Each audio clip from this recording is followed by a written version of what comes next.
My mother-in-law is asking for a DNA test, so now I am asking for a divorce. I've been with my husband for 5 years now. Married for 3.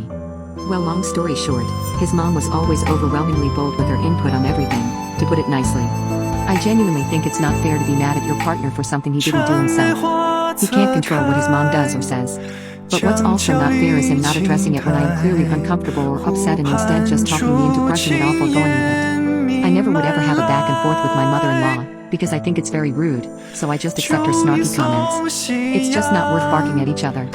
I always kind of brush it if it's a snarky comment or if it's a better way to do something in her opinion. I'll just tell her thanks for the suggestion, but we are fine. It's actually true, the saying when you marry someone, you marry their family. I think the way to handle it is each spouse should keep his side of the family in line, for lack of a better way to say it.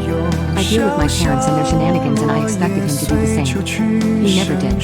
He always asks me to give her some grace.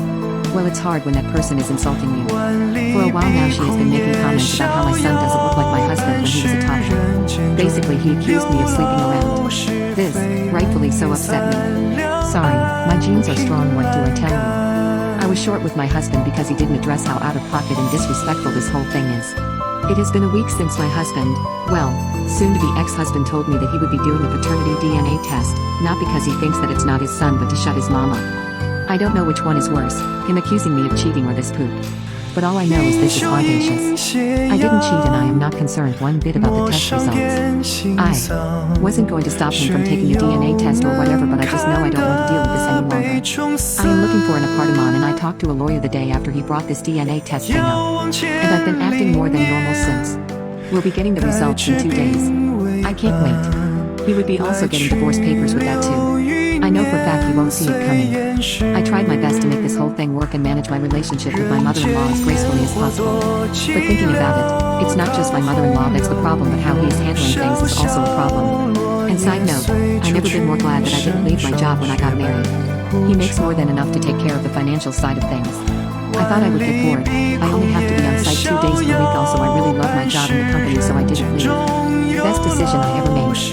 He is unreliable, to say the least. I know that divorce can be hard on kids, but I experienced the other side. Living with 2 parents that hated each other and violently fought almost all the time is as hard, maybe even harder. They thought that staying together would be good for me and my siblings. Newsflash, it wasn't. It was traumatizing, to say the least. I don't remember. I either read somewhere or maybe my therapist told me that when you fight with your spouse you shouldn't see it as an adversity, but more like me and you versus the particular situation or problem on hand and try to figure it out. But it's really hard to do so when you start hating that person. I don't want my son to live like that because I tell one thing, I just can't stand my husband anymore. I don't know if this is a weird way of saying it, but I just don't respect him anymore, if that makes sense. I just see an unreliable man, and I know for a fact that our fights won't be the same as before. I would have said what a waste of 5 years, but I have a sweet and smart gremlin now, and having a child really pushes you to be better, but I don't think I can continue this exhausting relationship.